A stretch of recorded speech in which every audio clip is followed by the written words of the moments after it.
नमस्कार मित्रांनो, आपलं स्वागत आहे आपला जोहार अकॅडमीमध्ये. आपण आज बघणार आहोत संपूर्ण महाराष्ट्राचे भूगोलमध्ये स्पेशल प्रश्नसंच. हे प्रश्न अतिशय महत्त्वाचे आहेत मित्रांनो व सर्व स्पर्धा परीक्षांमध्ये विचारले जातात. आपण महत्त्वाचे 30 प्रश्न बघणार आहोत मित्रांनो, जे की पोलीस भरती, तलाठी, वनरक्षक सर्व प्रकारच्या परीक्षांमध्ये विचारले जातात.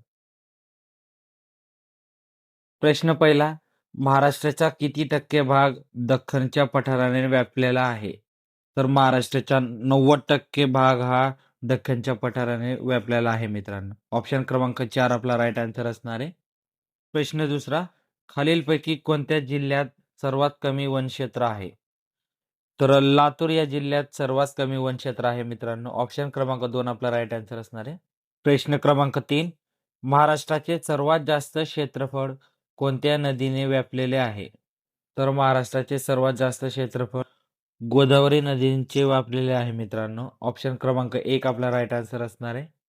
प्रश्न क्रमांक 4, मुंबई उपनगर जिल्ह्याचे मुख्यालय कोठे आहे? तर मुंबई उपनगर जिल्ह्याचे मुख्यालय हे बांद्रामध्ये आहे मित्रांनो. ऑप्शन क्रमांक 1 आपला राईट आन्सर असणार आहे. प्रश्न क्रमांक 5, महाराष्ट्र राज्याच्या उत्तर सीमेवर कोणती पर्वतरांग आहे? महाराष्ट्र राज्याच्या उत्तर सीमेवर सातपुडा पर्वतरांग आहे मित्रांनो. ऑप्शन क्रमांक 3 आपला राईट आन्सर असणार आहे. हे सर्व प्रश्न अति महत्त्वाचे आहे मित्रांनो, तर नोट करून घ्यायचे व शेवटी कमेंटमध्ये सांगायचे यापैकी तुम्हाला किती प्रश्नांचे आन्सर आले.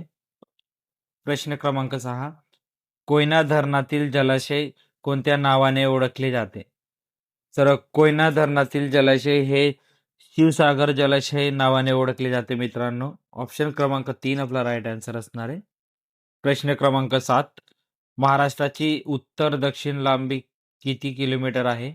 तर महाराष्ट्राची उत्तर दक्षिण लांबी ही 720 किलोमीटर आहे मित्रांनो. ऑप्शन क्रमांक 2 आपला राईट आन्सर असणार आहे. प्रश्न क्रमांक 8, गाविलगड टेकड्या कोणत्या जिल्ह्यात आहेत?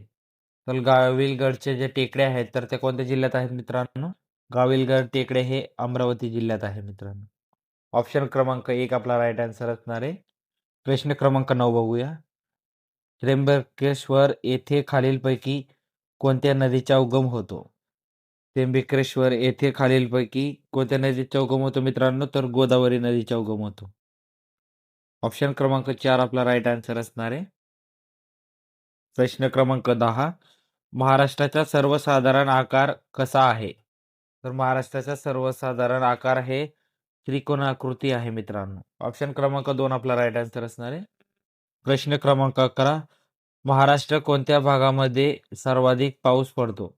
तर महाराष्ट्रात कोणत्या भागामध्ये सर्वाधिक पाऊस पडतो मित्रांनो? तर महाराष्ट्रामध्ये कोकण या भागामध्ये सर्वाधिक पाऊस पडतो मित्रांनो.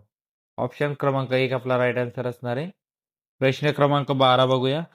चंद्रपूर जिल्ह्यात कोणती आदिवासी जमात आढळते? चंद्रपूर जिल्ह्यात सर्वाधिक आदिवासी जमात ही गोंड जमात आढळते मित्रांनो. ऑप्शन क्रमांक 3 आपला राईट आन्सर असणार आहे. प्रश्न क्रमांक 13, महाराष्ट्रातील पहिले राष्ट्रीय उद्यान खालीलपैकी कोणते? महाराष्ट्रातील पहिले राष्ट्रीय उद्यान म्हणजे ताडोबा राष्ट्रीय उद्यान आहे मित्रांनो. ऑप्शन क्रमांक 2 आपला राईट आन्सर असणार आहे. सर्व प्रश्न हे अतिमहत्त्वाचे आहे मित्रांनो. हे सर्व प्रश्न वारंवार कोणत्याही ना कोणत्या परीक्षांमध्ये विचारले जातात. हमखास तुम्हाला हे 2 ते 3 मार्क देऊन जाऊ शकतात. तर व्हिडिओ पूर्ण बघायचे आहे वर आपल्या मित्रांना शेअर करायचे. प्रश्न क्रमांक 14, तापी नदी कोणत्या जिल्ह्यातून गुजरात राज्यात प्रवेश करते? तर तापी नदी ही नंदुरबार जिल्ह्यातून गुजरात राज्यात प्रवेश करते मित्रांनो. ऑप्शन क्रमांक 2 आपला राईट आन्सर असणार आहे. प्रश्न क्रमांक 15, भीमा व गोदावरी या नदींची खोरी खालीलपैकी पर्वतरांगांमुळे वेगळी होतात. भीमा व गोदावरी या नद्यांची खोरी बालाघाट या पर्वतरांगामुळे वेगवेगळी होतात मित्रांनो. ऑप्शन क्रमांक 3 आपला राईट आन्सर असणार आहे. प्रश्न क्रमांक 16, खालीलपैकी कोणत्या नदीच्या खोऱ्यात येलदरी व सिद्धेश्वर धरणे बांधली आहेत? तर पूर्णा नदीच्या खोऱ्यात येलदरी व सिद्धेश्वर धरण हे बांधलेले आहे मित्रांनो. ऑप्शन क्रमांक 4 आपला राईट आन्सर असणार आहे.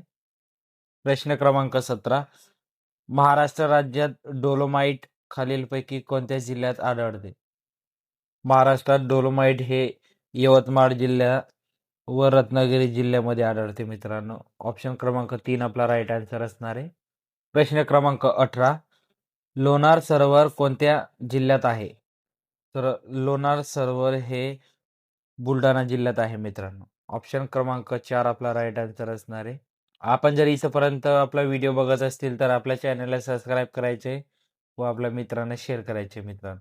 असे नवनवीन व महत्त्वाचे व्हिडिओ आपण आणत असतो, जे की सर्व प्रकारच्या सरळ सेवेच्या परीक्षांमध्ये विचारले जातात. प्रश्न क्रमांक 19. महाराष्ट्राच्या देश या पारंपरिक प्रदेशामध्ये किती जिल्हे आहेत?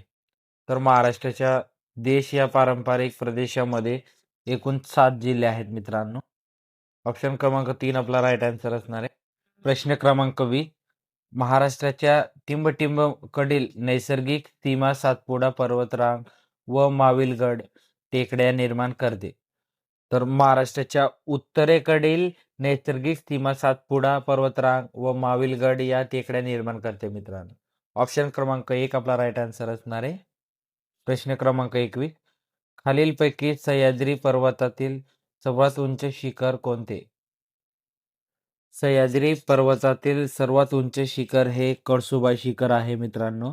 व तसेच महाराष्ट्रातील सर्वात उंच शिखर हे कळसुबाई आहे.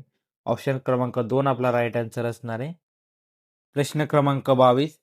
महाराष्ट्राच्या वायव्यास गुजरात राज्याला पालघर, नाशिक, धुळे व डॅश डॅश या जिल्ह्याचे सरहद्दी भिडतात.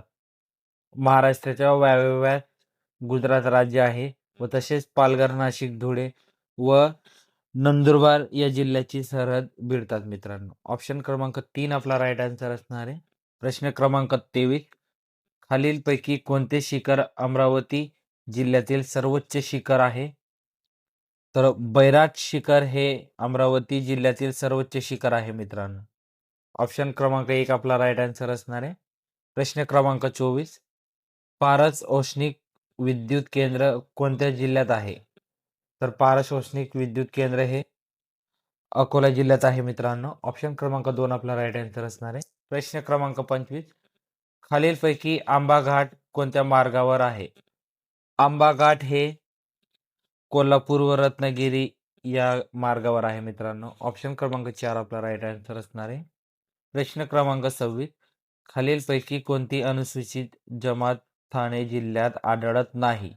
प्रश्न नीट वाचायचे आहे मित्रांनो. खालीलपैकी कोणती अनुसूचित जमात ही ठाणे जिल्ह्यात आढळत नाही असं विचारले आहे. तर 4 ऑप्शन पैकी आपला राईट आन्सर असणार आहे. कोरकू जमात ही ठाणे जिल्ह्यात आढळत नाही. ऑप्शन क्रमांक 2 आपला राईट आन्सर असणार आहे. ठाणे जिल्ह्यामध्ये गोंड जमात सुद्धा आहे, वारली जमात सुद्धा आहे व मल्हार कोळी ही जमात तिथं आढळते मित्रांनो. प्रश्न क्रमांक 27. खालीलपैकी कोणत्या जिल्ह्यात चांदोली राष्ट्रीय उद्यान आहे? चांदोली राष्ट्रीय उद्यान हे सांगली जिल्ह्यात आहे मित्रांनो. ऑप्शन क्रमांक 3 आपला राईट आन्सर असणार आहे. प्रश्न क्रमांक 28. महाराष्ट्र औद्योगिक महामंडळाची सुरुवात कोणत्या मुख्यमंत्र्याच्या काळात झाली होती? महाराष्ट्र औद्योगिक मंडळाची सुरुवात ही यशवंतराव चव्हाण या मुख्यमंत्रीच्या काळात झाली होती मित्रांनो. ऑप्शन क्रमांक 1 आपला राईट आन्सर असणार आहे. प्रश्न क्रमांक 29. चंद्रपूर जिल्ह्यात पुढीलपैकी कोणते राष्ट्रीय उद्यान आहे? चंद्रपूर जिल्ह्यात ताडोबा राष्ट्रीय उद्यान आहे मित्रांनो. ऑप्शन क्रमांक 2 आपला राईट आन्सर असणार आहे. प्रश्न क्रमांक 30. भामरगड टेकड्या कोणत्या जिल्ह्यात आहेत? भामरगड टेकडे हे गडचिरोली जिल्ह्यात आहे मित्रांनो. ऑप्शन क्रमांक 4 आपला राईट आन्सर असणार आहे. आपण जर महाराष्ट्रातील कोणत्याही प्रकारच्या परीक्षांचे अभ्यास करत असतील तर आपल्या चॅनलला सबस्क्राईब करून ठेवायचे मित्रांनो. असेच महत्त्वाचे नवनवीन व्हिडिओ आपण आणत असतो. महत्त्वाचे जे वारंवार विचारले जातात किंवा चालू घडामोडीवर आपण असे प्रश्न घेत असतो. व्हिडिओ आवडल्यास आपल्या चॅनलला सबस्क्राईब करायचे, लाईक करायचे, आपल्या मित्रांना शेअर करायचे. भेटूया मित्रांनो पुढच्या व्हिडिओमध्ये. जय हिंद, जोहार.